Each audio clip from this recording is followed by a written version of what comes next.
Sports Take Podcast, talking about the Big Four with the Big Four. I'm Johnny Redmond, and today I'm joined alongside Mr. Joe Gentile. How you doing? Good. Welcome back, guys. Nick, Johnny. Hey, you guys haven't been here in a while. It'll be good to talk sports with you guys again. Yeah, Time. it's been a long time on the show. It feels a little different, but still feels the same at the end.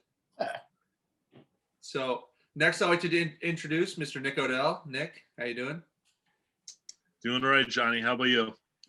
Doing well, thanks. And then last but not least, Mr. Jonathan Donnelly. I see your beard is growing in very nicely. Yep, keeps getting longer. There you go. My gosh, I missed all the growing of the past few months. Just watching it settle and I know, come it's into its own. glorious. Things have changed so much since I've been gone, but I'm so happy to be back, guys. Well, we're happy to have you back, and you guys missed quite a bit. Super Bowl happened. I don't know if you heard. Basketball. There's some hockey involved, but we'll get to all that in the next hour.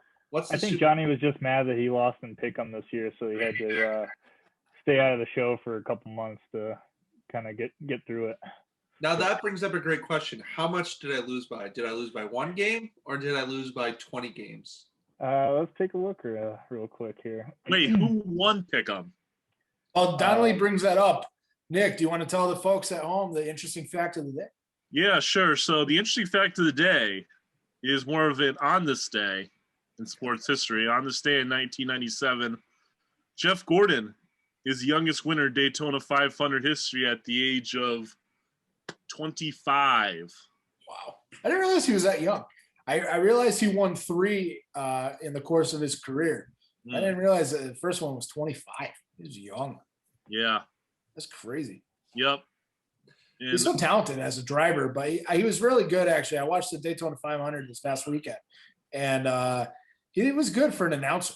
I mean, they had like a 6-hour rain delay in between, but they filled some time with different facts and skits that they had, so it was good. mm-hmm. Donnelly, you got the records up? I do.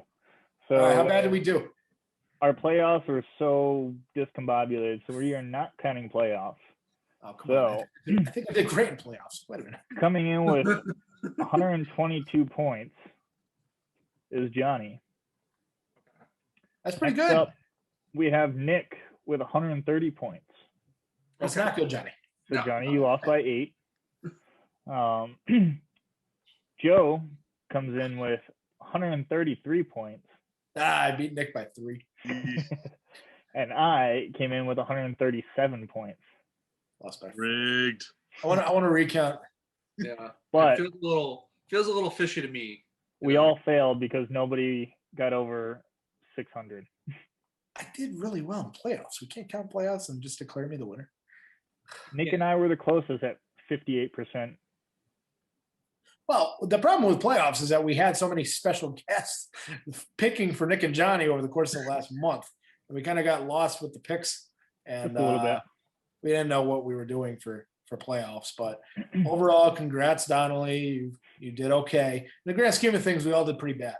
But you were the better of the worst. So congrats. I did better than the Eagles, so that's what counts. You were better than the 6-10 Eagles? No, 6-9-1 Eagles. Yeah, at least I He's better. came out over 500.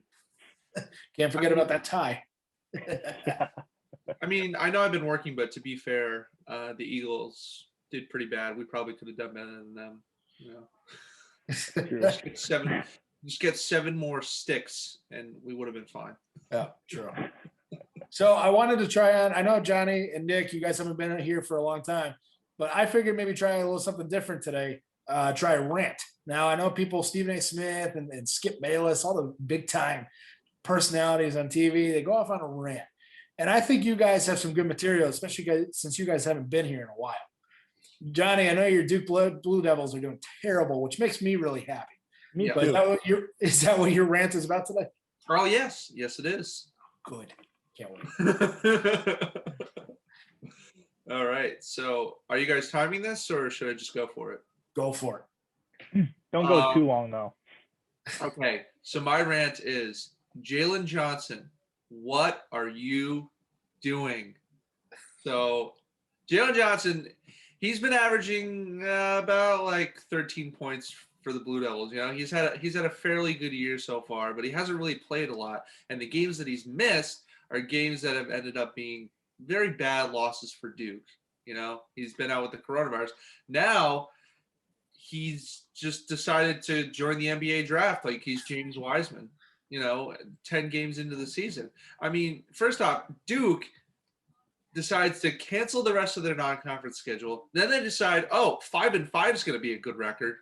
And a large part of that is because Jalen Johnson, and now he's just adding to his own madness. What are you doing? Come back. We need you. This is ridiculous. So he's pulling a Kyrie. Okay, we can't just have a crappy season and then let everybody forget about it. Okay. Wait, what's your record again? 5-5. Yeah, it is. UNC's not much better, but still. I just love hearing it. So basically, he's pulling a Kyrie Irving when he spends like 3 games at Duke and then just declares for the draft. I mean, Kyrie Irving was injured. You know, there's a big difference there. He could have come back for another season. He could have. Duke has a history of one and done players, not Hall of Famers, but a lot of one and dones. Okay, Joe. If you're Kyrie Irving though, and you are the number 1 consensus player in the entire draft, which Jalen Johnson is not. No. Okay. Are you going to come back for another season when you can go make millions of dollars in the NBA? I think possibly have a Hall of Fame career. I think education is important. Is that why UNC likes to cheat in theirs? All right, moving on. Nick, what's your rant? What do you think your rant is? What's your rant all about, Nick? Well, I'm gonna stick with college basketball, but it has nothing to do with my favorite team, Notre Dame. It has something to do with this mid-major school who plays out of the Atlantic Sun Conference. I saw this article posted online today or just the other day or something like that. It involves a mid-major school named Bellarmine. Now, Bellarmine plays in the Atlantic Sun Conference. Where is that? I have no idea, but their nickname is the Knights. So they play in the Atlantic Sun Conference. They're 10-2 in the Atlantic Sun atop the conference, 13-5 overall. Okay. And you know, it's their first year in Division I. So, but however, they're ineligible to make the to qualify for the NCAA tournament because of a stupid NCAA rule that if it's your first year in the D1, like in Division I, then you have to wait 2 years after you became Division I eligible to be eligible for the NCAA tournament. Come on, really? Like, tell them why you're mad. Let the players play. Let them play for something. Gosh darn it! Like, come on. Yeah, keep the show rated PG. Good job, man. Let the players, like, come on, man. I mean, this is a mid-major school we're talking about. They're playing really well, and yet you have nothing to play for. Playoffs. Like, Okay. come on. Nick, to be fair, 10-2 in the Atlantic Sun is like 5-6 in the ACC. Unless you're Duke. Johnny, you get my point, though. Come on. I do get your point, but I mean the same thing happened to UMass Lowell when they joined Division I just a few years ago. I know, but it's a stupid rule. Except This UMass isn't. Lowell- This is also an outdated rule too. Except UMass Really, Lowell. get your act together. I'm done. Nick's mad. All right, Donnelly, what do you got? I don't have anything. All right, moving on. My rant. I got a good one. I wanted the Bruins hat for a reason, boys. We're playing Lake Tahoe this Sunday, 3:00. Cannot wait. And we're playing second place Philly, too. Me and Donnelly will be texting a lot during that game. But they should play more games outside. It's COVID. There's no fans. It's cold out. Why not play more outside games? You looked at Fenway. You looked at Gillette the past decade. You look at, outside in Philly, the cold weather cities, there's plenty of them. There's plenty of opportunity to have outdoor games, and people love it. You see pictures online of Lake Tahoe and the setup they have. It looks fantastic. There's not going to be fans, which is very sad. But at the same time, that's a memorable game. You look back, Philly and Boston played at Fenway 10 years ago, and people are still talking about that game at Fenway Park. It has a special feel. Bruins, Canadians played at Gillette, and there's been a lot of rivalry games. They played in Detroit. They played in Philly.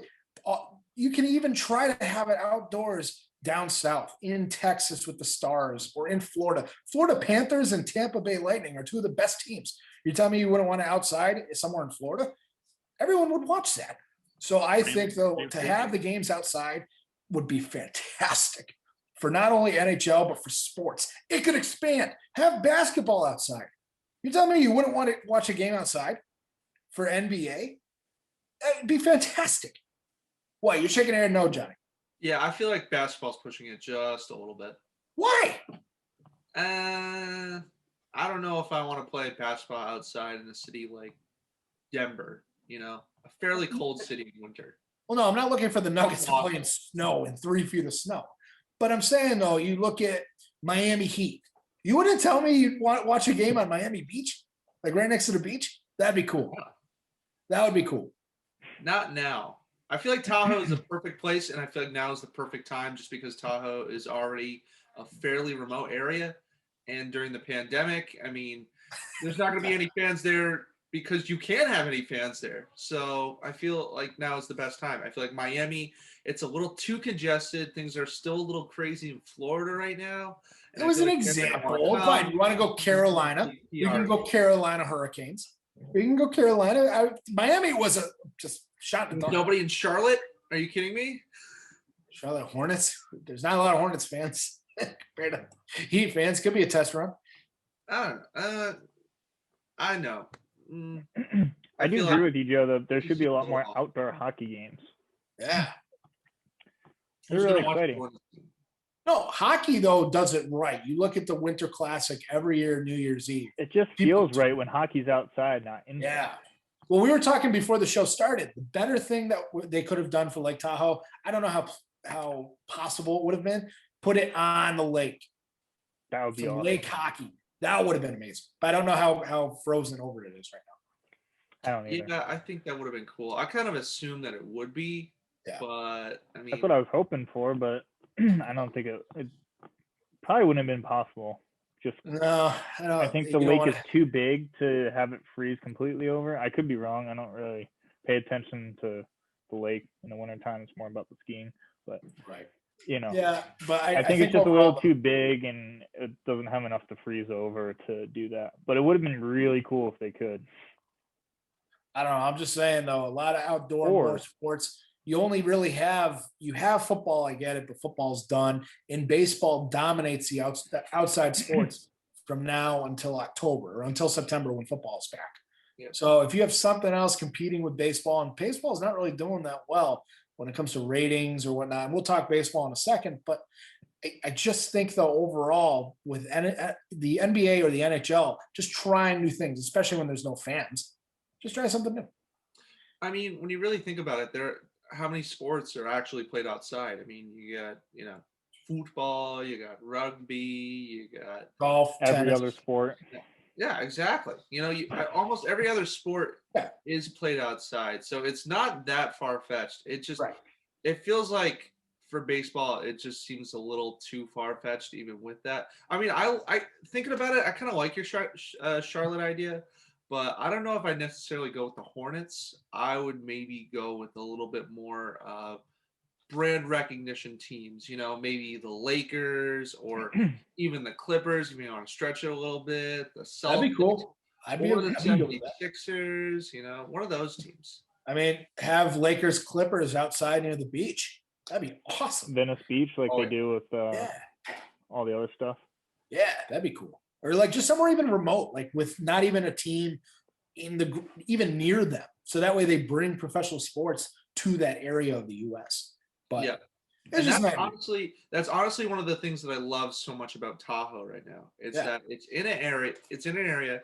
It's not too close to Vegas, so it's not competing with the Golden Knights, but it is in a very secluded area with not a lot of people. They don't really have to worry about. But it people still has anyway. pretty easy access with Reno being just about like an hour and 15 away. So, easy access, people can get to it.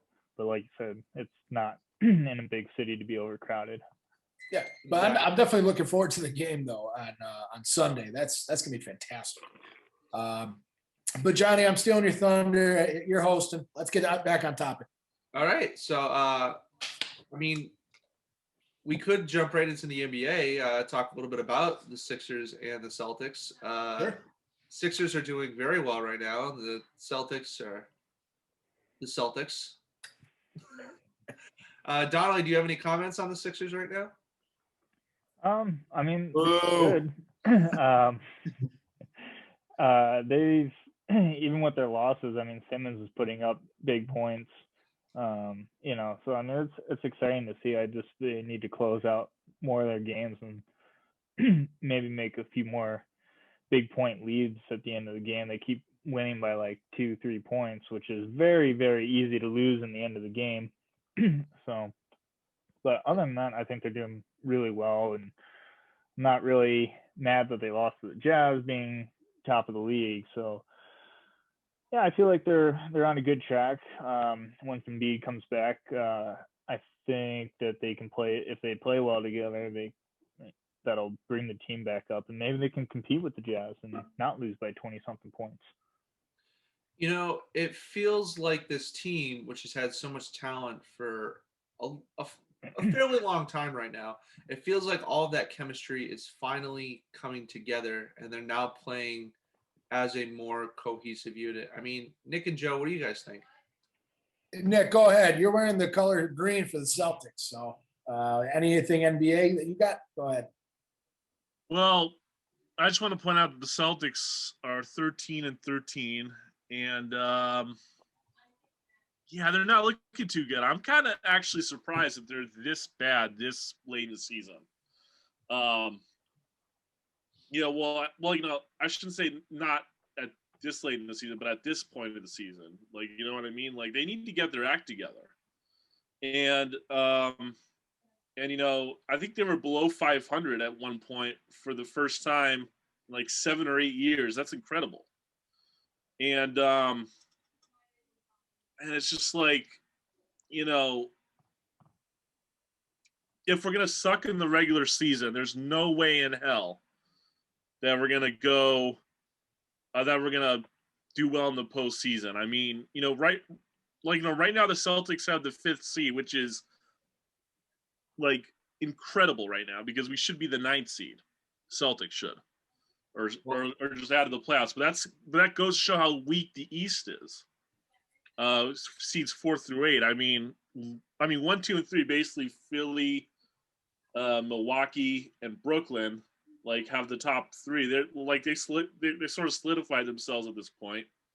But if you look at seeds 4 through 8, there's sub 500 records going on, seeds 4 through 8, and it's all a toss up for those seeds.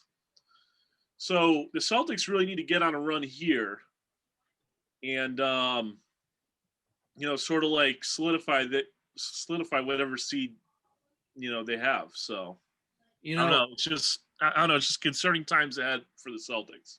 I am happy you mentioned Brooklyn, though. I mean, I since I've been gone, they've obviously traded for James Harden, and James Harden, he's kind of not a very good person in the locker room and talking about cohesiveness.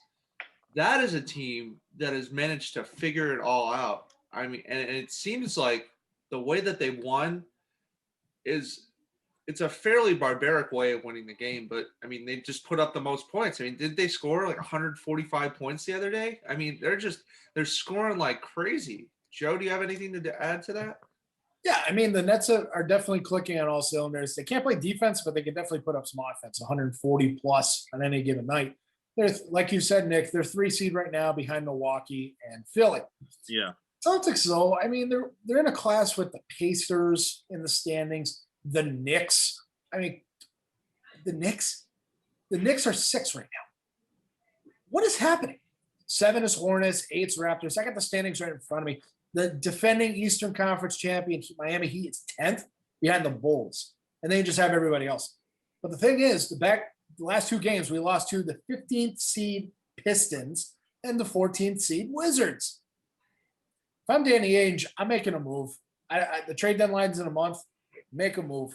You are 13-13 right now, and trending in the wrong direction. When you look at our window for winning, I know the Nets got a lot better, like you said, Johnny, with the James Harden trade.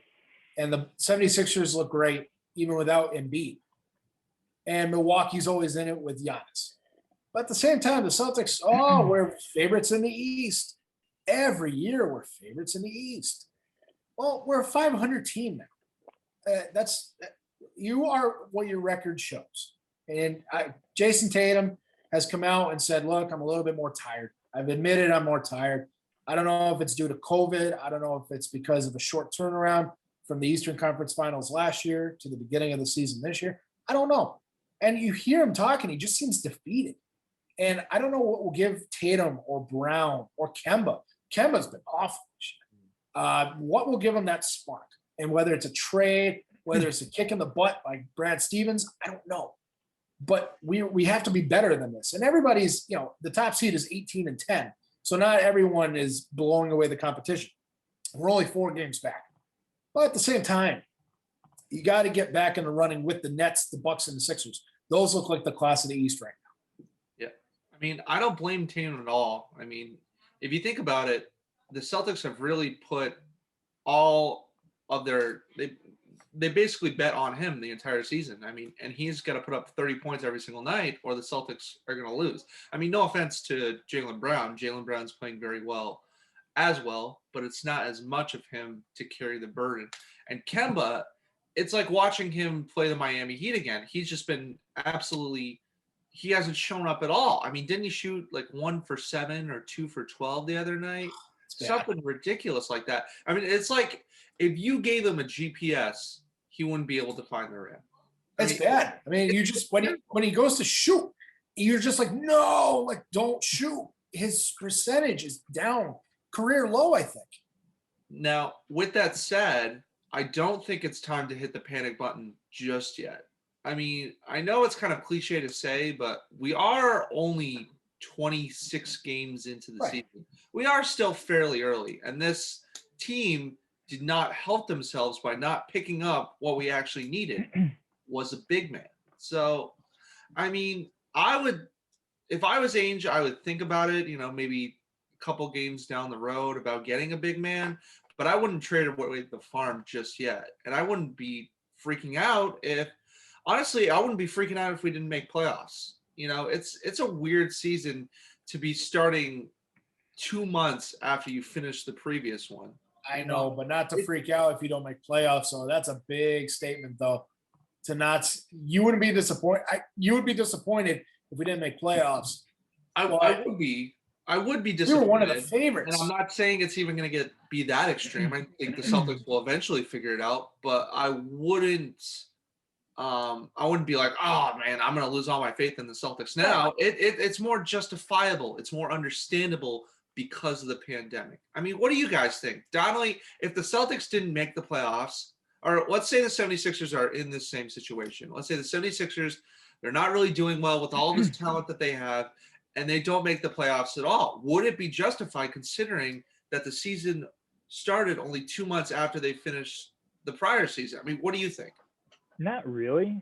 I mean, I guess, I don't know. 2 months is still plenty of time to, relax a little bit and then get back into the swing of things. But they've had, for the Sixers, they've had most of this talent for the past couple of years. And they did fairly well last year. They kind of tanked in the playoffs. That's a whole different story. But they have this talent. They gained a couple shooters, which has definitely helped immensely.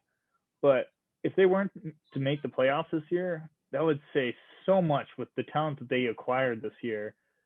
In addition to the talent that they've had for the past couple of years, that's not going to look good for them. I mean, for the Celtics right now, it looks like they just need to step it up and play a little better together. But the way they're playing, if they don't make the playoffs, it doesn't really look that bad, in my opinion, just because of the problems that they've been having. If they get blown out in the playoffs, I think is worse than if they don't make it at all. Nick, I want to hear your opinion in just a minute too, but I think part of the problem is that they're playing these young rookies so much too.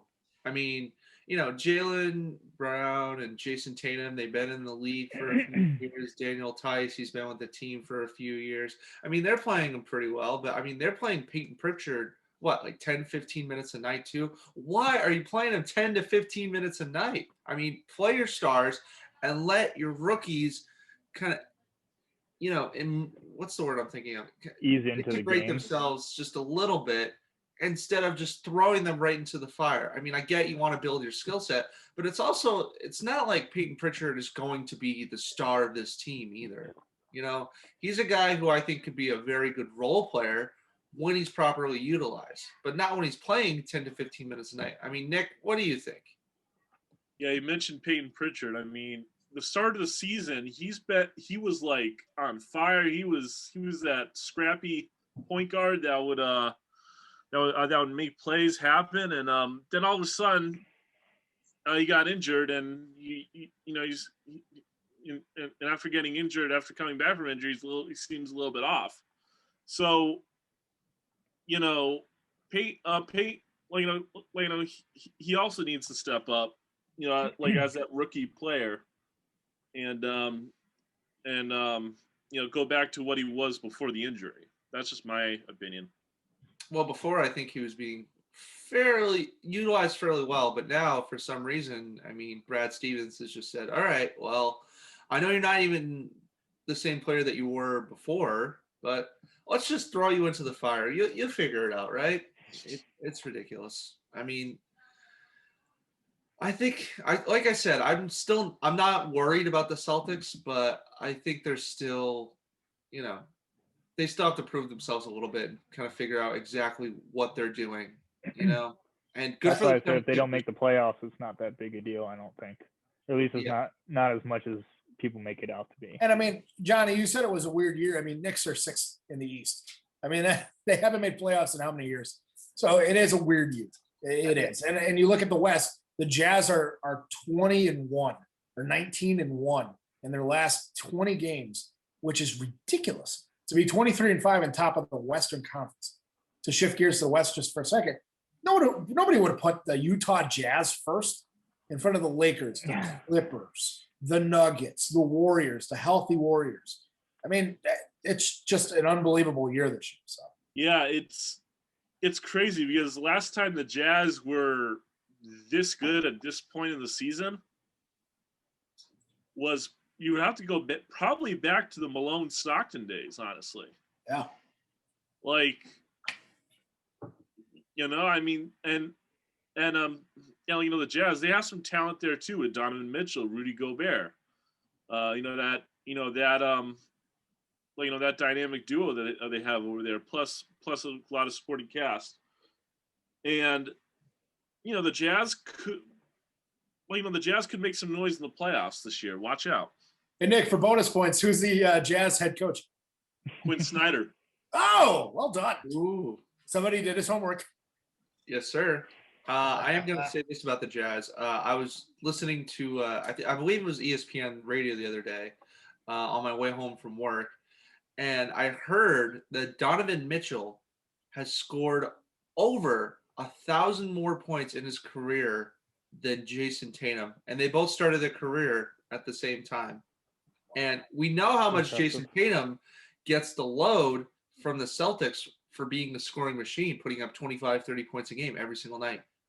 Donovan Mitchell has scored over 1,000 points more than that. That is absolutely crazy. I mean, we knew Mitchell was going to be a star in this league. I mean, he's had the potential for a while. He's been in the league a few years now, and it's the young guns that are starting to run this league for the next 10 years. Yep. At least. And it's exciting to see going forward. So do you think LeBron's out right now then?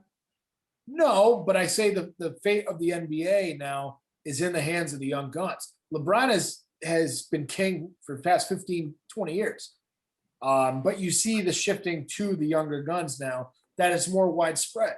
In LeBron's day and age, it was super teams. And you don't really have that anymore. And people try to team up still. You see LeBron and Anthony Davis, or you see Kawhi and Paul George. You do still have the teaming up, but at the same time, it's more widespread instead of big threes or even big fours like the Warriors had a few years ago. You know, and that's one of the beautiful things about the NBA. And a lot of people would agree that it's better off, but there are some people who would say that it's not so great, like Draymond Green with his comments, for instance. I don't know if you guys have heard, but Draymond Green has been ranting about how the players are treated, especially Andre Drummond.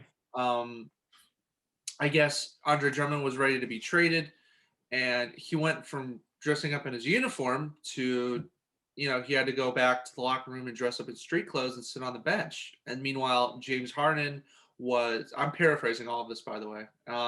James Harden, he gets to whine and moan about whichever team he wants and saying, oh, it's all their fault. It's not my fault. I'm playing well. And then he gets traded and everybody, it seems very hypocritical to me how a guy like Andre Drummond has to be professional and yet, he's ostracized because, he wants a trade. He wants to get out of there. But James Harden, he gets to whine and, basically make a big fuss about it. I mean, what do you guys think? What do you guys think about Draymond's comments? Do you like them? Do you not like them? I mean, where are you? There's a fine line. I mean, this is such a double standard. It's not even. It's such a double standard to the point where, a lot of not politics from the outside, but like politics within the game, I would say, comes into play. Do I necessarily support Draymond Green's comments? Yeah, I do, a certain extent. But I don't know. It's tough. It's really tough. You're walking that thin line. And Stephen A came out and supported it. Honestly, I don't know how I feel about it. It's like I said, it's a fine line. So, Nick, not to get on you, it feels like you've changed your opinion at least once. I haven't. Well, I saw the comments. I was trying to understand what was happening, and I'm trying to formulate formulate an opinion as we go. It's just yeah. Before we hear Joe's opinion, do we have any comments from Facebook or anybody saying anything? Nope, nothing yet. But if you guys want to chime in, like, share, comment, block us if we're terrible. I mean, it's whatever you guys want to do for the page. And please promote any questions you guys have too. But for Draymond Green, I know he's trying to do the right thing and stick up for the rest of the NBA players. And he's very vocal. Draymond has always been very vocal going back to his Michigan State days. And for a situation that doesn't involve Draymond Green, maybe he should have stayed quiet on it, especially because with the rate of players that are coming out whining. They are coming out to a fact that I don't want to be here, poor me, trade me, or I'm not going to put my 110%, even though you're getting paid top dollar. Look at James Harden. Look at Anthony Davis. Look at Deshaun Watson. You want to go to a different sport. Players are saying, "Wah, I don't want to be here," and they're getting their way. I mean, it's the way the players aren't just sitting back and playing for a paycheck or playing for that team and being unhappy. You've seen a lot of Hall of Famers just sit back in their careers and just play. And whether they were happy or not, they just played, put up numbers, great, but they never maybe won. Dan Marino comes to mind. He had a Hall of Fame career, top 5 in every passing category. He made the Super Bowl once, I think, and lost. You don't think he wanted to go to a contender when the Dolphins weren't very good? So it's stuff like that that could span maybe 20 years ago that Draymond, I know what he was doing with the kindness of his heart, but at the same time, it's kind of the way the players are happening now. JJ Watt, well, I'm not happy here. I want to win. All right, see you, JJ. And Houston releases. And now he can go play wherever he wants. He's a future Hall of Famer. So let the good players play. Andre Drummond is a great player. I mean, people don't realize the talent he had in Detroit and now Cleveland. He puts up a double-double every night. But I players like that, or like James Harden, more of recent, even Blake Griffin. Blake Griffin's on a trading block and he's not playing. It's kind of the same thing as Drummond. And it's the way of the game. And I know what Draymond was saying, but maybe he shouldn't have said anything, especially because it didn't have to do with the Warriors organization. You know, I will say this. I love the comments, but I agree with you, Joe. It feels kind of weird having it come from Draymond Green, somebody who's never had to get involved in it, and somebody who's always had a great team around him. He's never had to worry about players getting traded. He's never even seen this firsthand. It's not like Steph Curry is going, hey, I want to get traded to the Denver Nuggets, or I want to get traded to the Los Angeles Lakers, or even Klay Thompson. You know, it's not like he's ever actually had to deal with this. I mean, sure, he did get to Kevin Durant, but even then, I mean, Kevin, that was Durant's decision. That was Durant coming to Warriors. He was also a free agent too. You know, it's not like he said, "Oh, trade me." You know, he made that choice, you know, through his own accord. I think that players should overall have a little bit more rights and being able to choose who they want to play with and where they want to play. You know, but that's free agency. But that's free agency. You sign a contract, you're entitled to that team. I mean, if you don't want to be here for 4 or 5 years, don't sign a 4 or 5 year contract. I don't have any sympathy when it comes to players with that. When it comes to their voice, they should absolutely have a voice. But see what they're signing up for. Okay. And for instance, Dak Prescott, he's in a tough situation now. He's a free agent, but they're probably going to tag him for like a second or third year in a row. But it's like, and is Dak going to win a Super Bowl in Dallas? Probably not. So it's a matter of he wants a 4 or 5 year contract worth $40 million a year, and he's may not get it, but will he be happy if he does that? Money wise, yes, but I could see him 2-3 years down the road. I'm not winning here. Trade me. And that's the situation that a lot of players are getting into now. Joe, I'm not saying you're wrong. I get where you're coming from, but let's say that you're drafted by a team that in a city that you don't want to play in a city that really doesn't have a whole lot of talent building around it. I mean, nothing against Cleveland. They do have some talent that they're building up, and it's going to take a few years. But I mean, but you're drafted into the professional league. Not exactly a desirable city. And, you know, think about Detroit as well. I mean, Detroit, they don't have any talent around them. And I wouldn't say it's a very desirable city for more people when you can play in Los Angeles, or you can play in Boston, or you can play in Miami, or you can but not everyone can play there. Not everyone can play in the glamorous cities or championship teams, especially coming out as rookies.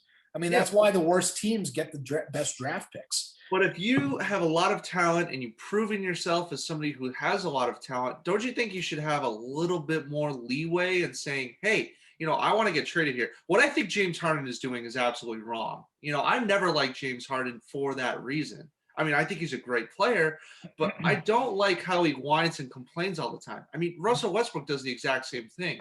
So when Russell Westbrook went to the Rockets, I was pretty excited to see exactly how it's going to play out, considering neither one of them can play with anybody else that, you know, tries to steal the show from them. And obviously it didn't work out.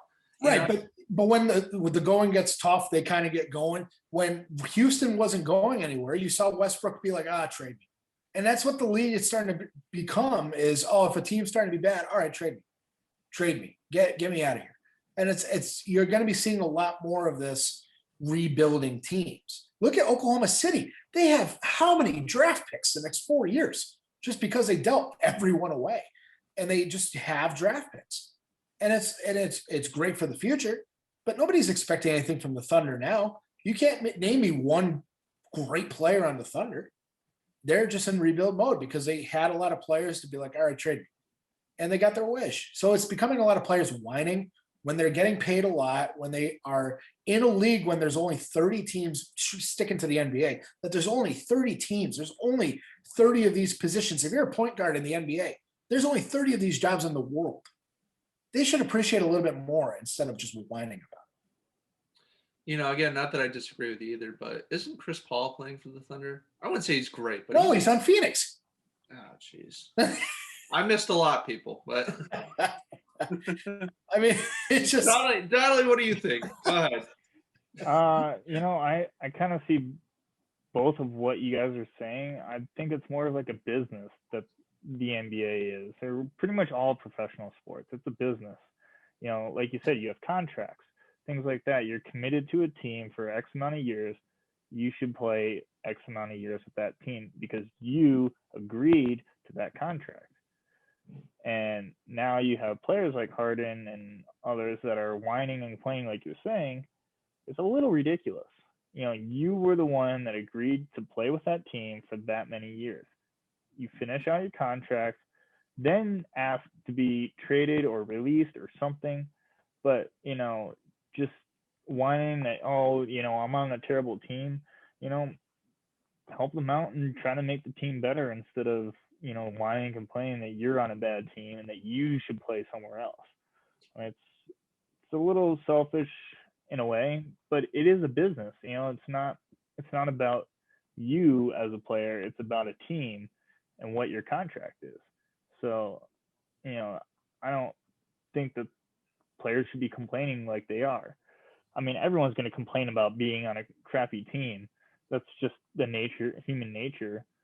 But, you just, like Joe said, you just deal with it, play the game and hope that maybe your team gets better, or maybe you come up to the end of your contract. Then, yeah, maybe be like, hey, I'd like to try to play somewhere else. But the players shouldn't dictate where they go necessarily. It should be a choice of other teams that want that player, not you trying to go to a specific team. Listen, Donnelly, I thought you were going to make a point when you said that it's a business, and you took a complete 180, in my opinion. And so I was listening. I was definitely listening, but I was very confused and bewildered where you were going there for about 45 seconds. And again, I think you make a great point. But here's the point that I thought you were going to try to make. And before I say this, I'm somebody who has always appreciated and emphasized loyalty. I love loyalty. But let's say you get a job right out of college, right? Where you're making, I don't know, like $40,000 a year. Not too great, and it's a great company and you like working there, but you kind of realize that things aren't really working out. You feel like you deserve a little bit more, you feel like you could do more for your professional career going somewhere else. And then another company comes in and they say, hey, we want to pay you $70,000 a year. You'll grow as a professional. You'll get stock options. I mean, wouldn't you want to consider it? Wouldn't you at least want to go to the company and say, well, I did mention making $40,000 a year and say, hey, I've got, I feel like I'm not really growing here. I feel like, I deserve a little bit more for my compensation. I mean, what do I have to do for it? When I didn't say that that wasn't a thing, though. I was saying that, like, you sign a contract, you fulfill it, and at the end of that, then you can be like, hey, I want to go move somewhere else because I don't feel like my abilities are being utilized correctly. Yeah. It's the ones that are whining and complaining and getting their way halfway through a contract or something like that and dictating where they go. It's like trying to go to the best company in your field and being like, you should give me this job because I'm a good person and I'm good at my job. Well, and I love and that. you're basically complaining enough until they're like, okay, fine, we'll give you the job, even though, they don't really feel that they want to give you that job. Instead of just being like, hey, I want to go somewhere else and get offers from other jobs like that, then be like, okay, yeah, I want to go here. I'll choose this one.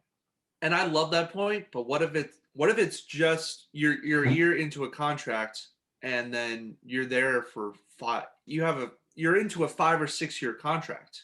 I mean, let me Well, ask see, you that's the this. thing when you sign the contract, though. You should know. I mean, unless you're like a rookie, brand spanking new out of college, you don't really have that kind of a choice. Most of them don't really have that long of contract, anyways. But you knew that contract, and you knew the team that you were going to before you signed that. Okay. So they would know that, maybe they're on the downward spiral. Like, man, I don't want to go to this team. But So let me bring up one more point because Joe has a point that he wants to make, and I want to get to him. Let's say that you get this opportunity to sign as a free agent. You go somewhere, you sign a 6-year deal because they're ready to pay you up front. That's the only way you're really going to get guaranteed money is by, getting this 6-year deal. And then you realize about a year in, it's not really working out. You have to stay there for another 5 years. You have to waste your career for 5 years there. I mean, like I said, I don't agree with players like James Harden, and I don't think Draymond Green is in the right by him saying it. But I am happy he said it, though. I mean, Joe, what do you think? it's a fine line. I will say that, and Yeah. let Joe get to his comment. I'm just saying it's a fine line. No, and you guys make great points. I know we have to move on to a different topic, but I just want to bring up these two quick points. One, if any of us complained in our jobs and we whined like James Harden did, please trade me to a different company. Please trade me a different position. Put me somewhere else. Would that benefit us? Would that really reward us? Like James Harden went from a Houston Rockets team, bottom of the barrel Western Conference, to a Nets team that has a big three and on the verge of a championship. He was rewarded for whining. And that's what I don't like. That's kind of what I was getting at too. It's a business, but at the same time, any of us do it in any of our jobs, it wouldn't work out like this. And so the fact that the NBA players are whining enough to get whatever they want while getting paid whatever they want is giving the players a lot of power. And I know the NBA is a players' league, but at the same time, you can't have that mindset. All right, LeBron complains and he whines like, oh, Anthony Davis just got hurt. Anthony Davis is out 2 weeks. Go get me another star. We're going to lose spots in our Western Conference standings. Go get me another star. It's a trade deadline. No, LeBron, he'll be back. Well, no, but he's a star. Where's the cutoff with the whining? And so that's what you kind of have to ask too. Draymond Green, when it comes to Andre Drummond and Blake Griffin, who are big names in the NBA, who are on bad teams, they're not whining. Drummond and Blake Griffin are just sitting back and let business being handled. And I think that's a more mature way to go because it looks better for them. When I bring up that $40,000, $70,000 job offer, it's not something I would do. I would personally stay, but because I emphasize loyalty. But also, I guess part of what I'm saying is, though, to some extent, I do get it. I mean, I don't agree with LeBron either. And frankly, it's made me lose a little bit of respect for him. You don't get a player just because your number 2 is out for 2 weeks. I mean, it seems kind of ridiculous. If he was out for the entire season, yes, I would probably be going to management and saying, yeah, you guys need to get somebody else. We are a contender right now. Maybe even somebody for the short term. But I just, to some extent, I get it. And that's what Draymond Green is presenting to the league is he's looking out for his fellow NBA player and presenting, hey, look, this isn't right. And he has a point. I've always, through this discussion, I've said, Draymond maybe should have stayed quiet. At the same time, he is defending a friend of his, and he's looking at the business side of it overall. So I do get it. But if it didn't necessarily have to do the Warriors or a teammate of his or whatever it might be, you don't see other players saying anything. So I don't know if he should have. And that's, I don't know, going forward, maybe you'll hear more players coming out and talking about it, but we'll see what happens. Again, we don't know where that line is, but we do know that it's not what James Harden has been doing. We know that it's not what LeBron James has been doing. And I agree with you. Draymond is probably not the best advocate for that kind of stuff. No, I mean, he's always been so vocal when it comes to everything. And so it's mind-blowing to me, the fact that Draymond keeps talking. He's been flagged over and over and over again in his career he's been so vocal that sometimes he just needs to take a step back and let the process kind of happen. Right, Donnelly? The process with your 76ers, where you guys tanked for 5 years, it still hasn't worked. And The it's process getting there. finally worked for you. It's finally working a smidge. Yeah. So we could talk about this for a while, but I think it's time for us to go ahead and move on to baseball. Pitchers and catchers have reported this week.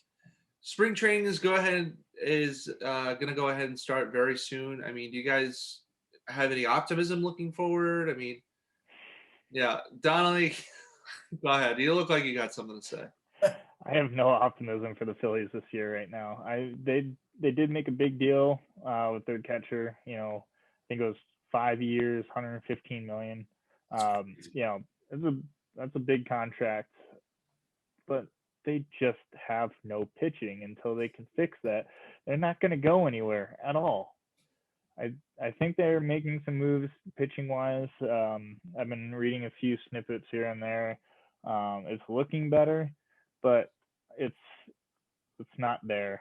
They're not going to do well until they fix their pitching. So I am not optimistic for this year, especially if we have a full season. That's the spirit. Yeah, exactly. But You then sound again, like a Red Sox fan. Yeah. Yeah. then again, well, We'll get that's to because that. I did grow up in Massachusetts, so of course I have that mentality. But no, I mean, it's only February. There's still plenty of time to make some more moves, bring in some new talent. So who knows what happens between now and April? Maybe we bring in what we need, but it also depends on the length of the season, if it's going to be short like last year, or if we're going to have a full season, or anything in between. All of that's going to really factor into it. So not looking good, but there's still time. By the way, I just did the math while you were speaking a little bit. 5 years, $150 million for JT Realmuto. That's $23 million a year, which Crazy. is insane for a catcher. Yeah, I It's think it absolutely was the not. highest paid catcher. That's Yeah. He's not even the best catcher in the league. No, You know? playing Yeah, for one of the what- worst teams in the league. He's good, but not that good. Yeah, Yeah. go ahead. I'm just saying, what are the Phillies doing with that signing? Honestly, like, you know, I mean, it's good. yeah, but JT Realmuto, I mean, he's not even like Johnny said, he's not even the best catcher in the league. I mean, come on. Is he even the best catcher in the NL East? I mean, Uh, that's a tough division. The Yeah. Braves look Yeah. good, Mets look good. I mean, they probably could have done a little bit more with that money elsewhere. Like they're pitching. I mean, Yeah, he's not a speaking, bad player, so it's not like it's a bad signing. right. I'm not, somebody I think of right there in the NL East. I mean, he's not a great batter, but Jeff Mathis is really, really good at what he does, and he's a guy that I would pay maybe like $10 to $15 million to, just because he's so good at framing and he makes his pitchers so much better. Go ahead, Nick. But I mean, Yeah. that's the thing though, is that you can make that argument so easily. I mean, Nick, what do you think? well, here's the thing though: the Phillies and Red Sox have one thing in common: their pitching is atrocious. Well, the Red Sox just picked up a pitcher today and designated him for assignment. I know nothing about him. I heard about it on my way home from grocery shopping. So what do you guys think? Well, it's going to be the same story as last year, I think, but I think we might have a slight improvement because new manager Alex Cora. That's the only improvement that we got. I was gonna say, is that even an improvement, Yeah, I don't or know, is it just something different? but Totally clean record. here's my thing. I mean, this is going to be the same Red Sox team as last year. No pitching. I don't even know when Sale or Erod's going to get back, but God knows when. Erod's the biggest mystery in Major League Baseball right now. I mean, is he even going to be good when he comes back? It's sad. It's really sad. Like, the Red Sox once won a World Series once upon a time in 2018. only 3 years ago. Only That's a long time ago. yeah, only 3 years ago, but it seems so longer than that. I think the most disappointing thing about the Red Sox was the fact that they traded Andrew Benintendi, a guy with so much potential that they couldn't utilize. They traded him to the Royals for a guy with very, very clear contact issues. I mean, what are the Sox doing? Well, they just want to They're trade not away playing the baseball. entire farm and get nothing in return. Well, we're gonna have our baseball preview show as the season gets closer. But for right now, initial thoughts are the Red Sox are gonna do worse than last year, and here's why: it's a bigger sample size. Last year we only got 60 terrible games. Now we get over 100. Now it's a terrible slate of terrible games of a terrible product. Just I want them to cancel the season again. I don't want to watch this crap on the field. Sorry. They are terrible. We don't know what Chris Sale's going to be. We don't know what Erod's going to be. Who the hell's our outfielders? What is going on here in Boston? Thank God. Well, thank God I don't have Nesson because I have YouTube TV. So there's that. Oh, but you can still catch the nationally televised games. You don't get away from it, Nick. It's But gonna all be I'll give you is- my access to Nesson there, Nick, and then you can watch your terrible Red Sox. It blows my mind. Boston Red Sox. It's not Tampa Bay, who just made a World Series appearance. It's not Kansas City. We are below Kansas City, in my opinion. We are below these crappy Pittsburgh Pirate, Colorado Rocky teams. We're on the same level. We're nowhere near competing for a title or even a playoff spot. And that's why with these double headers, 7-inning games, try to squeeze it in, and we still have COVID issues, it's going to be the same issues as last year. comparable to the Orioles without Adley Rushman. And Thank you. I will say, it's very hard to watch. I'm still going to watch the Red Sox when I can watch them, but I do want to say one point. I think Chris Sale will do fine next year, but he can't lead the entire pitching staff. You know, Erod is a huge question mark, and there's still not a whole lot of talent there on that pitching staff. I mean, they're trying to throw out guys out there who can't really do anything, who should probably be in AAA ball, in all honesty. I think the most disappointing part was this offseason, to be honest, because the Red Sox and Red Sox fans were really rooting for a big name, a big trade. And the biggest trade we made was Andrew Benintendi for a bag of chips to Kansas City. I mean, it blows my mind what they're doing in the front office. They're not doing anything. They brought back Alex Cora, who just cheated. He cheated, and we brought him back on. It's fine. Slap on the wrist. You're good. Come on back. You got us a ring. Oh, No. come on, Joe. You supported the Alex Cora hiring. I did. And here's the thing, though. It was a weird process because, we'll suspend you literally for 60 games. That's what the penalty was. It wasn't for a year. It was for 60 games because the season was short. He didn't get a full 162 game slate. He didn't. It was a quarter of a punishment. And it just look, there was no other name out there that they could have brought in.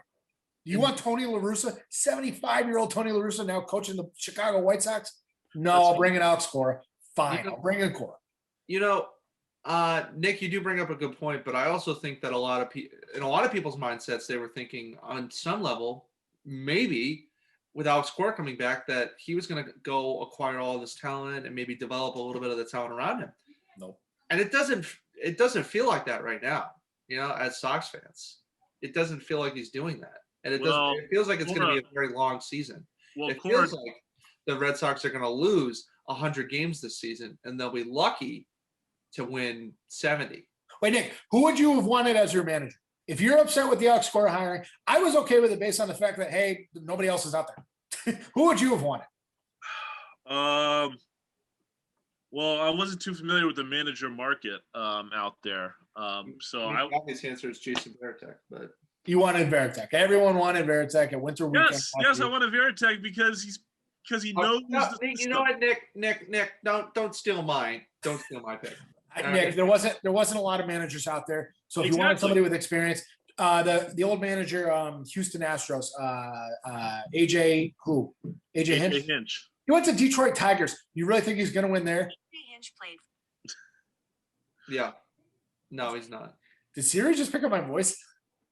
No, I think Nick was holding down the button. No. You know, I said AJ Hinch into her voice, and But no, so he went to Detroit. Would you rather, Nick, Alex Cora or AJ Hinch? oof. Any day now, Nick.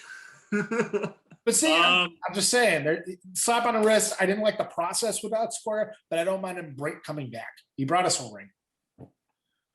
you know, I would go with Cora, and like between those two specifically, yeah. Well, or Tony La Russa. I'll throw in a 75-year-old for you. You want him? No, not Tony La Russa, because he would mess with our young players, and you know, he's an old timer. He wouldn't relate to young players. Like, yeah. How about yeah, you get Red Sox. How about you get Jolton Joe West to go ahead and manage this team since he's so good with players too?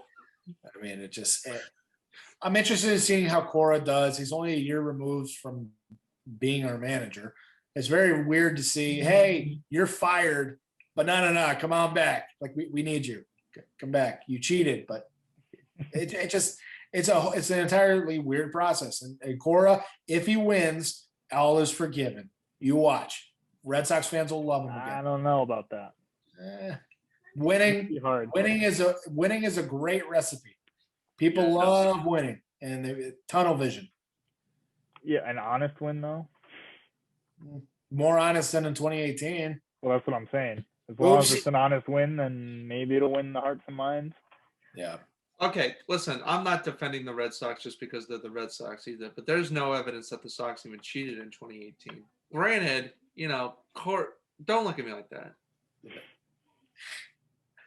Okay. When we go get a trash can, demonstrate. Bang the trash. You're gonna have to speak louder. All right, let's get to All your right. Super. All right, hey, I want to hear you both on Super Bowl. You guys haven't been around a while. Do you know that Tampa Bay won the Super Bowl, right? Or are you guys living under a rock?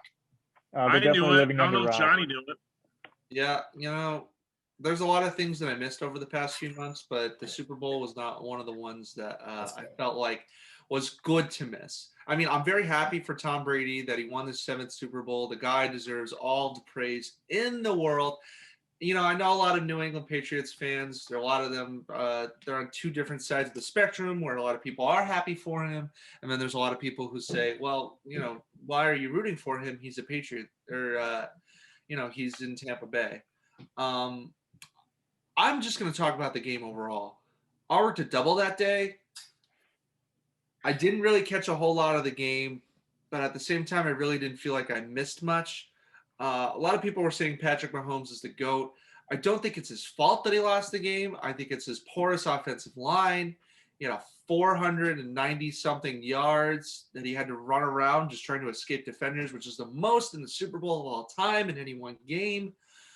I don't think it's his fault. It's the offensive line, but I also don't think he's the GOAT either. Tom Brady is clearly the GOAT, the greatest player of all time. He's going to run this league for another 2 or 3 years at least. I'm very happy for him. The game sucks. Kansas City, boo. That's all I have to say. Nick, what do you got?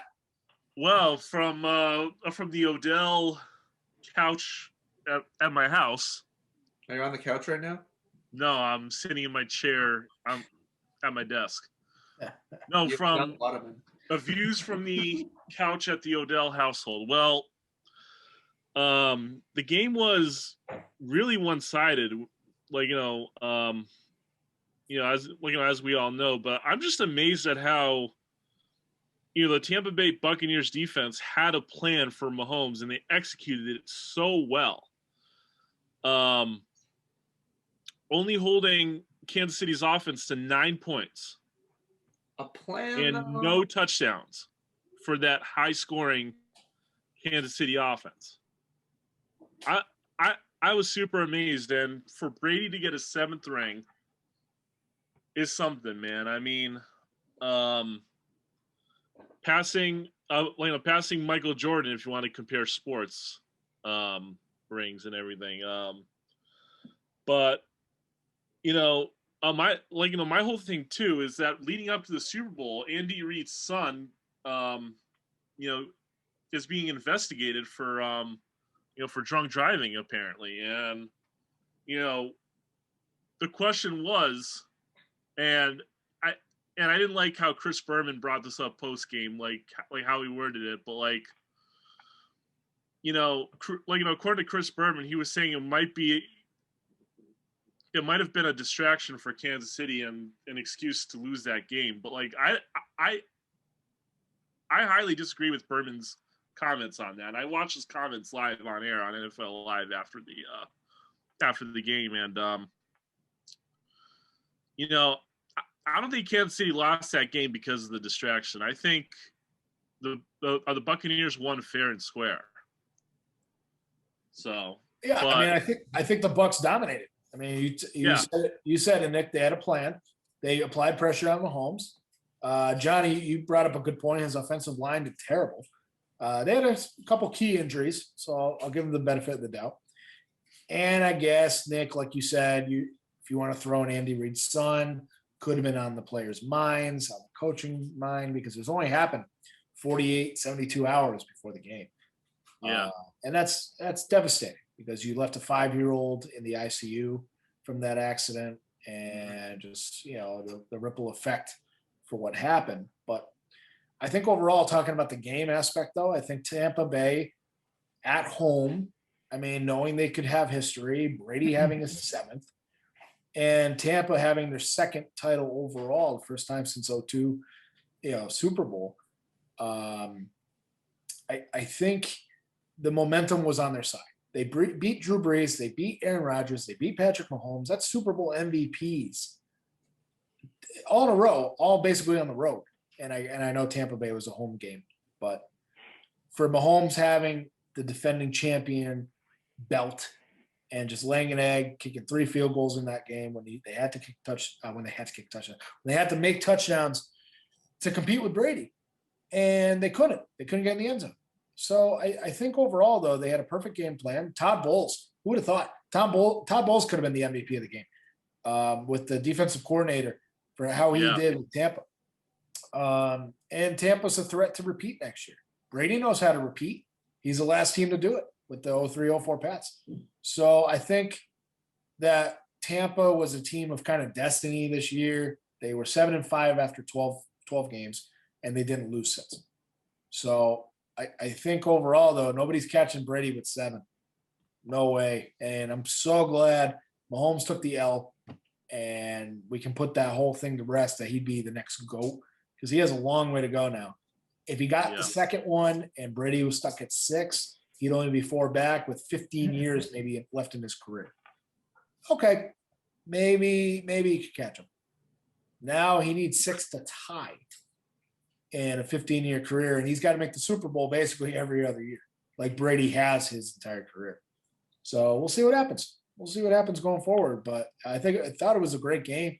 It's 31-9. It was a blowout, but I thought it was a well-played game overall. Donnelly, what'd you think? We were watching the game through Zoom. What was the quotes for? Well played. You didn't even watch. First off, game plan. You didn't watch. I'm not saying Tampa Bay didn't have some sort of game plan, but to say that they came in and executed this game masterfully prior to going in, I wouldn't say that.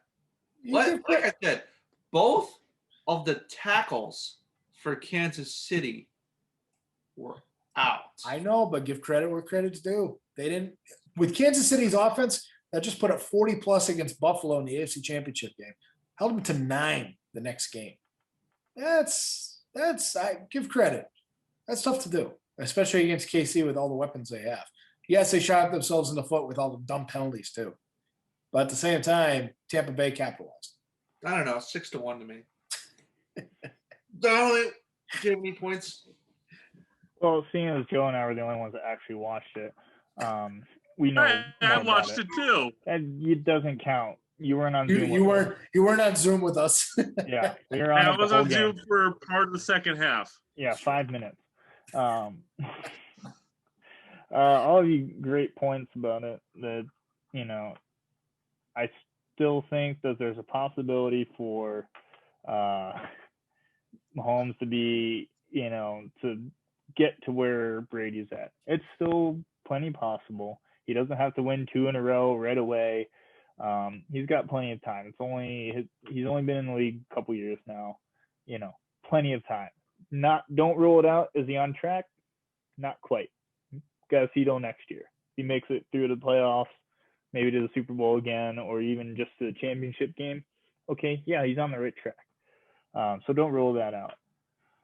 But yeah, their offensive line broke down, and that was pretty much the end of the game right there. Because with the Bucs offense just killing it, there's nothing that was going to stop them once they contained Mahomes the whole game. So, like you said, Johnny, with your little air quotes there, it was not a great game. It was actually pretty terrible, in my opinion. Not that I have any care about who was going to win. I was there for watching a nice, good old-fashioned back and forth game where everybody was scoring, everybody was playing defense, just have a nice, awesome, close game. But that didn't happen, so it was pretty terrible. Well, yes, with the hype with Mahomes versus Brady, Exactly. yes, it was disappointing. I get Very that. disappointing. At the same time, people thought the 13-3 Patriots over Rams a few years ago, that was boring. And that was fantastic. It still is. It doesn't take away from that. I'm just making a point. It has nothing to do with the fact that the Bucs didn't play great or not, because obviously they did. That's why is Johnny the score shaking was his the head? way the score is. It's because he didn't watch the game. That's why he's shaking his head. No. Again, Patriots Rams, another game I didn't watch that I didn't really miss. See what happens when you don't watch? They're boring. You got to watch more games. Yeah. Oh, I'm sorry I was in Liberia. That's no excuse. You can get cable over there. Yeah, I'm very happy for the Patriots. I'm going to make 2 points that contradict each other just a little bit. But you didn't watch the game. Okay. All right. So you really think that Patrick Mahomes, a guy who's been playing for 3 years, who has had, by the way, I don't know if you guys have seen this meme, but it had the same career trajectory as Russell Wilson so far, who has not won a Super Bowl since. I didn't see that. I saw that, yeah. That was fantastic. You're saying he's going to win 2 more Super Bowls. There's a chance I never said that he was can going win to. 2 more Super Bowls than any other person potential. who's not named Tom Brady has ever won. Nope. It won't be done. Saying he has the potential. I didn't say that he was going to. Obviously, it all depends on what's going to happen. Now, he still has the potential only because it's his 3rd year. Anybody in their 3rd year that's doing somewhat decent has the potential. Okay, I was going to say. That's all I was getting at. Somewhat decent, because I was going to say Nathan Peterman. Nathan Peterman is going to win 7 Super Bowls. I'm not making a prediction that he's going to be. You could get it as a backup. I'm not saying he's going to be. I'm just saying he has the potential. Well, here's my second point, and it kind of contradicts my first one. But if there ever was a division right now where you could potentially make it to 7 Super Bowls, I mean, he's gonna make the playoffs pretty much every single year for the next 10 years at least, going into the AFC West. I don't know. Justin Herbert, he just won Offensive Rookie of the Year. There's some competition in the AFC West now. Justin Herbert's good, but his team screams wild card. They scream, I can't put my defense together totally. I'm just saying, Andy Reid's not going to be there forever. I mean, coaching, he has 1 or 2 bad seasons. There's turnover in the NFL. I mean, it's a quick. What does NFL stand for? Not for long. And coaching for like the past 20 years now. I understand that. I just want as a head coach. Bill Belichick, you tell that to. Okay, how many new hires? How many new hires was just in the NFL? 9 or 10? I mean, there's a select few of coaches that stick around a while. I get that, but all the coaches that have been around a while are getting up there in age too. That I don't remember a coach coaching in their 80s, 70s. Fine, Tony La Russa. I get it. You can coach in your 70s, but not. That's the most we've mentioned Tony La Russa ever on the show too, the past 30 minutes. But I'm just saying, I don't know how old Andy Reid is, but overall, I know he's been a hell of a coach, and without Patrick Mahomes, he may have never won a Super Bowl. But I just, with Mahomes being the GOAT and winning 10 rings and being named the Lombardi after him, whoa, he's played a few years. He's gotten a lot of awards. give credit where credit's due. I've always been that. But at the same Well, time, you can't look at 10 years down the road. He signed for $500 million. Is he going to be worth that contract looking back? No, nobody's worth $500 million. Maybe with inflation, he might be. Maybe with inflation. Maybe. Depends on if we have a 10% inflation per year for the next, I don't know. Well, that's what I'm Okay. saying. He has the potential. It's not necessarily going to happen, but if it's going to happen to somebody, he'd probably be the best bet at the moment, I think. Yes, you look at the talent across the NFL. Yeah. You have Aaron Rodgers maybe playing another 5 years. Brady, who knows when he retires. But I'm saying, though, the young guns, you look at Patrick Mahomes is the leader of that group. That's what But- I'm saying. He has the potential because he's good. You Josh can- Allen doesn't have the potential. I mean, in a very weak AFC East now. We just saw Josh No. Allen got run out by Patrick Mahomes. Allen's got some steps he's got to make. Given the team, I know he hasn't even played a minute in the league yet, but Trevor Lawrence, with all Right. the talent that he has in Jacksonville, I know he hasn't. I just said I know he hasn't played in the league. I'm just saying he's No. It's not like he's Uh-uh. going to the Jets. That's not why I made that face. No, it's all the talent in Jacksonville. What are you talking about? That's DJ Chark? Oh, give me a break. Even Jacksonville doesn't want to be in Jacksonville. Move that team out of there. They have a good defense. Name Who, two players on the AJ name two players on the defense. Yeah. Khalees Campbell and AJ Boyd. Both gone. That's when I missed so much. What Calais happens when you Campbell get off our plays. show for 4 months? He hasn't played for Jacksonville in like 2 years. Are you serious? Yeah, look it up. That means you're working too much, Johnny. You're not paying attention to sports. Yeah, next you're gonna tell me Jalen Ramsey. I have legitimate reasons. I work 2 jobs right I now, know. and Jobs. okay, you can't. I know. Well, top fan Tommy, at least he chimed in. It was Justin Herbert. Yeah, new management coming in. Like I said, watch out for Chargers and NFL. He got a kick out, not for long. Watch out. Thank you. What do you mean? He won just offensive. Tommy, thank you for the Weird. comment, by the way. What? I said, Tommy, thank you for the comment, but watch out for the Chargers. Okay. Watch out to see if that defense pulls it together. Even he said, what about Kyler Murray or Stafford to the Rams? I mean, the NFC. We're talking just AFC here, but the NFC stacked. I wasn't going to mention the NFC West because they don't have a great division, or because they have a really great division. I mean, because you have 4 teams in there that are all legitimate contenders at any one point. Right. You know, Right. Yeah. I mean, to say that Kyler Murray is going to win 7 Super Bowls is fine. Is ridiculous. He could win 1. He could win 2. He's not going to get to 3 though. no, it's hard to win multiple Super Bowls. Look at Drew Brees, Aaron Rodgers. They're Hall of Famers. They have 1 apiece, and they haven't won in 10 years. I mean, it's hard to win Super Bowls. Brady just makes it look easy. Well, you know what else is easy? Having final thoughts. Yeah. You know what? I'm gonna let you guys decide who wants to go first and who wants to go last. It's up to you. Well, Nick and Johnny haven't been here in a while, but we always give our final thoughts. So Nick or Johnny, rock, paper, scissors for first final thoughts. I'll go, actually. You're no fun. What a gentleman. Because it's Nick. Why do you want to go first, Johnny? No, I was gonna defer to you, but at Okay. least All right, Okay, so my what is final your- thought. So basically, this is not sports related. It's Marvel related. Yeah. Everybody should go see WandaVision if you haven't already. WandaVision has been an incredible show, and I cannot wait for the next episode 7. It's a 9 episode season. I think it's just only 9 episodes, I think, and it's a mini series, and It's fantastic. and so to all you viewers out there who haven't seen it yet, it was whoever's a huge Marvel fan like I am, and like Joe and I are, And Johnny, I thought. yeah, and Johnny a little I mean, bit. You're not Marvel? I thought you watched Marvel. I like Marvel. I don't know what WandaVision is. Go watch Marvel. What? It's a series on Wanda and Vision. Okay. Wanda from the Fairly Odd Parents.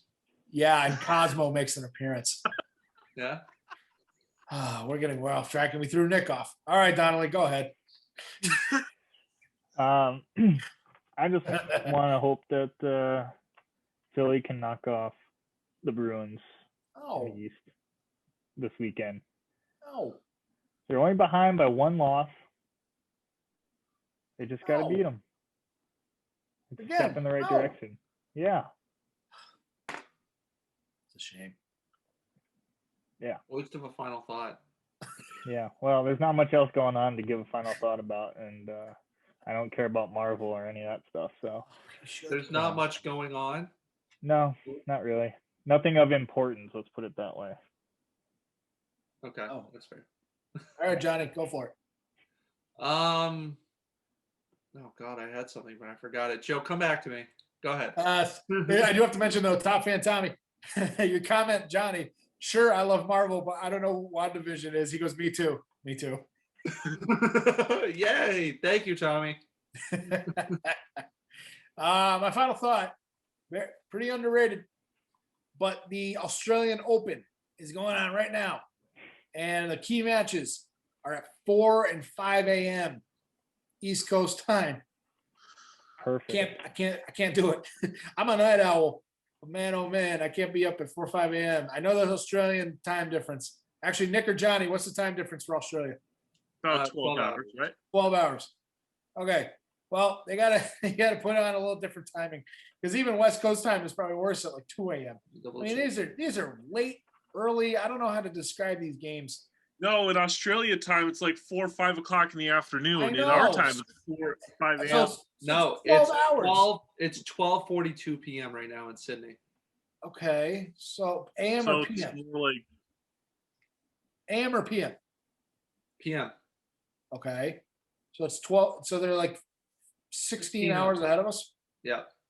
It blows my mind. Like I want to watch Serena. I want to watch all these great matchups, Djokovic, but I can't at 5 a.m. So it pains me because I want to get more into tennis. Donnelly, you play tennis. Nick, Yeah. you've tried tennis. And Johnny, you're not bad at tennis. For me, I want to watch more. And I can't at 5 a.m. And then I That's wake why up. I never really watched the Australian Open because it's just always at terrible times. Oh, but it's one of the majors, and I like watching majors, whether it's golf, whether it's tennis, and I like to tune in. I get the updates right here. Number 1 seed right now, Barty is playing right now in a decisive third set. So I follow, but I can't watch it live. So when I wake up, I have all the notifications, and I'm like, oh man, I know who won. So I don't have to watch the highlights, and it's just very, very unfortunate. I guess So you just have to wait till Wimbledon. Oh yeah, well I can't wait for Wimbledon because Wimbledon Oh, last year. Wimbledon. Wimbledon. There we go. Wimbledon. That's There what I we go. said. Also, the Australian Open is a major. Like hockey is one of the big four.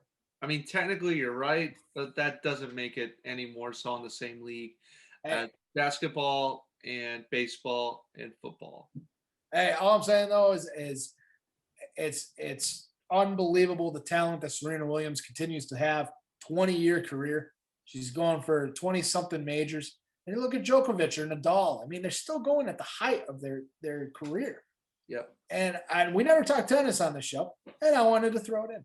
And, But yet there's still no American male tennis player who's as good as Djokovic or Federer. The last great American tennis player we had was Pete Sampras and Andre Agassi. Both of them were great in their heyday. right. Thank God you didn't mention Andy Roddick because he was not that great.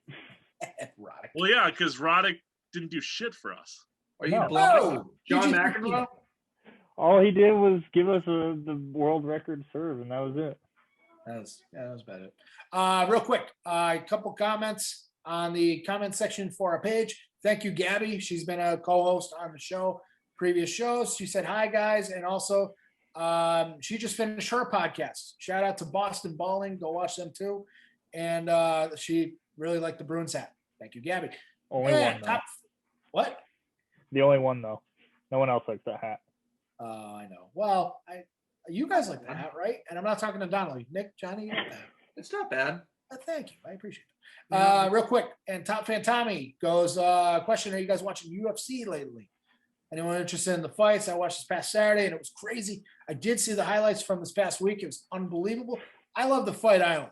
I love that concept. More Fight Island. I just don't like pay-per-view. I don't like to pay for my fights when it ends potentially in a minute. I don't want to pay top dollar. I know you never know when the fights end, but I don't want to pay pay-per-view. Anybody else? All right. So I got a final thought. No. Is it about UFC? Or am I the only one talking UFC? You're the only one talking UFC. Sorry, Tommy. Sorry, Tommy. But thank you for the comment, and thank you, Gabby, for the comment. And Tried. when did Donnelly get sunglasses? I always have sunglasses. Go ahead, Johnny. All right. I know I've been away for a while, but I just want to say thanks for holding down the fort, guys, since I've been gone. And I'm really happy to be back. And thank you to our co-hosts who have also come onto the show and also participated. Thank you to everybody who's been commenting and liking the page, and everybody who's just made this so active since I've been gone. I really appreciate that, guys. I had moved from overnights to mornings, so I should be able to do a few more shows down the road. All right. We will see. Dang But in it. the meantime, thank you guys for just making this such a fun thing to look forward to, even after 2+ months of being gone. I really missed the banter, and I really missed the outlandish comments by Nick. So thank you guys so much. An actual final thought related to sports. I'm just going to circle back to Duke real quick. What are you doing? And how much they suck. What are you doing? Oh, it's a wonderful thing. It's great. Oh my God. I mean, it's not even the fact that they're not ranked right now. It's the fact that it just seems like every move that they made, they just can't figure it out. I mean, I'm enjoying it. I'm enjoying it. I'm a UNC USC fan. is just as bad though. We Isn't did it- beat you guys a week or two ago. Yeah. So aren't they 6-4 or something like that? 7-4? Better than Maybe Duke. not a good record. I Better mean, than we can't- Duke. Better we're than not Kentucky. USC. We can't just erase our season and say, "Oh, it never happened." It doesn't matter about making the tournament because we wouldn't have made it anyways, or it didn't happen. But we can still make tournament. I don't know about you guys. Yeah, you might make the tournament. Duke's probably not going to at this point, unless they decide to actually win a couple of ACC games. That makes me happy. You might get a 14 seed. Oh, that's All right, Johnny, take us home there, kid. 14 seed. Yeah. All right. Well, from all of us here on the Sports Take Podcast, he's Jonathan Donnelly, Nick Odell, Joe Gentile. I'm Jonathan Redmond. Thank you very much for watching another episode. We will see you next week, hopefully. And in the meantime, keep watching sports, except for Duke. They've been terrible. Bye, everybody. See ya. Bye.